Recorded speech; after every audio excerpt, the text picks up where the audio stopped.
Welcome back to Cord Cutting Today, where we break down some of the biggest stories happening in the world of cord cutting, including today. We got Disney adding live channels to Disney Plus. This has been rumored, but it's finally happened. Bally Sports in a fight with Major League Baseball, and then we have an update on the Verizon buying Frontier story we talked about yesterday. We got some confirmation of this. We'll tell you what in a quick second. First, though, if you're new here, do me a big favor. You can find out every or link to each story I'm about to talk about, read it for yourself, and come up with your own opinion in the show notes and in the first pinned comment. You can find it there. I'd love to hear your thoughts. If you want to help us out, consider hitting that subscribe button or hitting that thumbs up. Both let YouTube know you enjoy what we do here, so YouTube recommends our videos to more people. We would appreciate your support. With that said, let's dive into it. So yesterday we talked about the Wall Street Journal report that Verizon was close to a deal to buy Frontier. Now, of course, this needs regulatory approval and all kinds of stuff. Well, it happened yesterday. Of course, just as I was hitting post on the video, the news broke. Verizon's buying Frontier for $20 billion and it looks like an all-cash deal, subject to regulatory approval. With this, Verizon actually is buying back some markets they sold to Frontier. Verizon had a few smaller fiber markets they sold off to Frontier for some quick cash. Now they're buying them back with Frontier as a whole. With this, it will allow Verizon to significantly expand. I think it sits up in like 23 states here, 34 states, excuse me, and the District of Washington, D.C. will now once again, or for the first time, have Verizon Fios.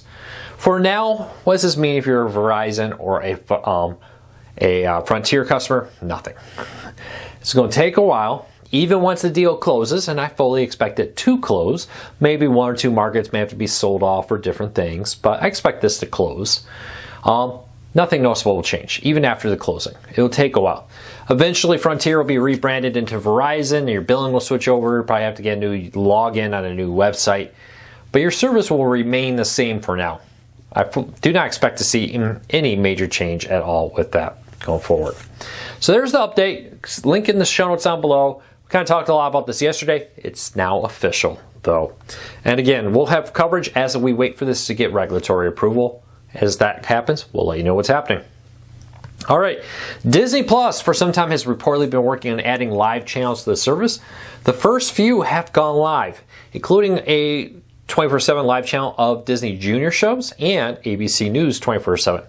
These are reportedly just the first ones that hit the market. More are coming as Disney Plus adds more live content. Now with this, you can get 24/7 feed of ABC News.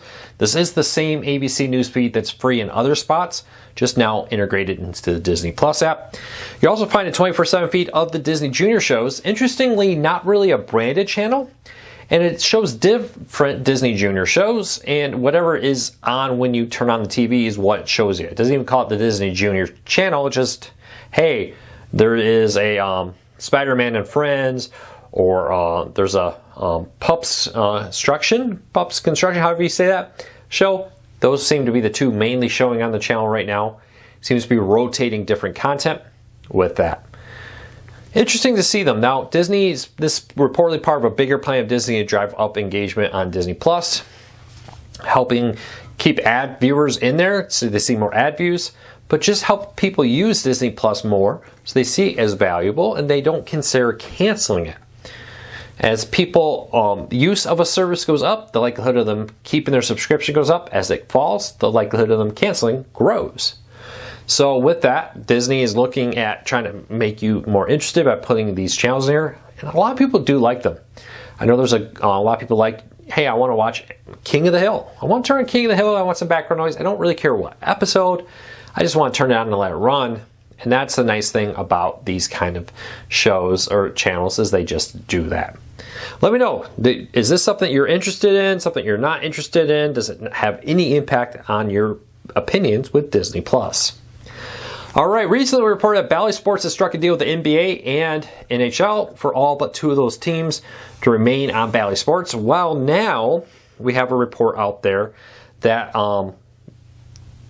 they are struggling with a deal with Major League Baseball. Major League Baseball is reportedly pushing back over concerns about the future of Bally Sports. And it raises questions about the future of Major League Baseball on Bally Sports. Of course, they're not going to comment on this, but there's a real possibility they won't be on Bally Sports in years to come. And Major League Baseball has been one of the more vocal critics of some of the stuff happening there. But Bally Sports is putting pressure on, or Major League Baseball is putting pressure on Bally Sports as they look to reach a new deal to help Bally Sports get out of bankruptcy. Still very far away from a deal here, a final deal to get Bally Sports out of bankruptcy. We recently saw Amazon cancel their investment and cancel their deal that would have seen some of Bally Sports' streaming move over to Amazon. Interesting to see how this plays out. At the one side, you see them strike a deal with NHL and NBA. On the flip side, they're struggling with Amazon and Major League Baseball. So we'll see what happens in the long run there. All right, T-Mobile has got a big sale. We've been thinking about getting their 5G home internet. They have their 5G home internet premium version, which I think they call the Plus plan.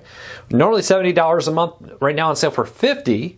And you get their premium mesh network Wi-Fi and improved signal reception there, which honestly, this Wi-Fi hotspot is significantly better than the old one. But if you've been thinking about getting T-Mobile 5G home internet, you may want to think about giving it a try right now. They got a sale going on, and you get the free upgraded to the better Wi-Fi system. Link in the show notes to go on and learn more. All right, some internal Disney data has leaked. Now, we knew about this for a while. Somebody got access to Disney's internal Slack, which is their chat system, and basically just downloaded everything on it.